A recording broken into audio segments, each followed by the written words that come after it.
separatisme, terorisme, kekerasan, dan bencana akibat perbuatan manusia. Ancaman dari luar timbul sebagai akibat dari pengaruh negatif globalisasi, diantaranya ada yang pertama, munculnya gaya hidup konsumtif dan selalu mengkonsumsi barang-barang dari luar negeri. Yang kedua, munculnya sifat hedonisme, yaitu menikmati kenikmatan pribadi dianggap sebagai suatu nilai hidup tertinggi. Hal ini membuat manusia suka memaksakan diri untuk mencapai kepuasan dan kenikmatan pribadinya tersebut, meskipun harus melanggar norma-norma yang berlaku di masyarakat, seperti mabuk-mabukan, pergaulan bebas, foya-foya, dan sebagainya. Ketiga, adanya sikap individualisme, yaitu sikap selalu mementingkan diri sendiri, serta memandang orang lain itu tidak ada dan tidak bermakna. Sikap seperti ini dapat menimbulkan ketidakpedulian terhadap orang lain, misalnya sikap selalu menghardik pengemis, pengamen, dan sebagainya. 4. Munculnya gejala westernisasi, yaitu gaya hidup yang selalu berorientasi kepada budaya barat tanpa diseleksi terlebih dahulu, seperti meniru model pakaian yang biasa dipakai orang-orang barat yang sebenarnya bertentangan dengan nilai dan norma-norma yang berlaku.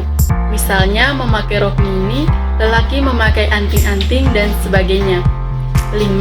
Semakin memudarnya semangat gotong royong, solidaritas, kepedulian, dan kesetia kawanan sosial. 6. Semakin lunturnya nilai-nilai keagamaan dalam kehidupan bermasyarakat. Di bidang pertahanan dan keamanan. Wujud ancaman di bidang pertahanan dan keamanan pada umumnya berupa ancaman militer.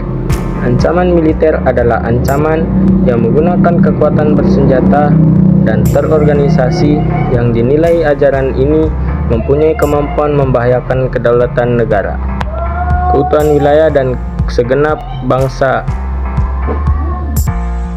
Yang pertama, agresi. Agresi suatu negara yang dikategorikan mengancam kedaulatan negara, keutuhan wilayah, dan keselamatan segenap bangsa Indonesia mempunyai bentuk-bentuk mulai dari yang berskala paling besar sampai dengan yang terendah. Invasi merupakan bentuk agresi yang berskala paling besar dengan menggunakan kekuatan militer bersenjata yang dikerahkan untuk menyerang dan menduduki wilayah Indonesia. Yang kedua, pelanggaran wilayah bentuk lain dari ancaman militer yang peluang terjadinya cukup tinggi adalah terjadinya pelanggaran wilayah seperti wilayah laut, ruang udara, dan daratan Indonesia oleh negara lain. Konsekuensi Indonesia yang memiliki wilayah yang sangat luas dan terbuka berpotensi terjadinya pelanggaran wilayah. 3. Pemberontakan bersenjata. Pemberontakan bersenjata melawan pemerintahan Indonesia yang sah merupakan bentuk ancaman militer yang dapat mengerongrong kewibawaan negara dan jalannya roda pemerintahan. 4. Sabotase dan spionase.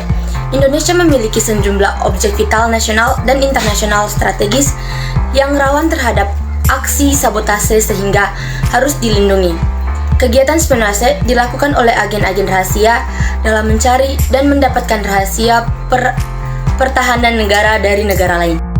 5. Aksis teror merupakan bentuk kegiatan terorisme yang mengancam keselamatan bangsa dengan menebarkan rasa ketakutan yang mendalam serta menimbulkan korban tanpa mengenal rasa perih kemanusiaan.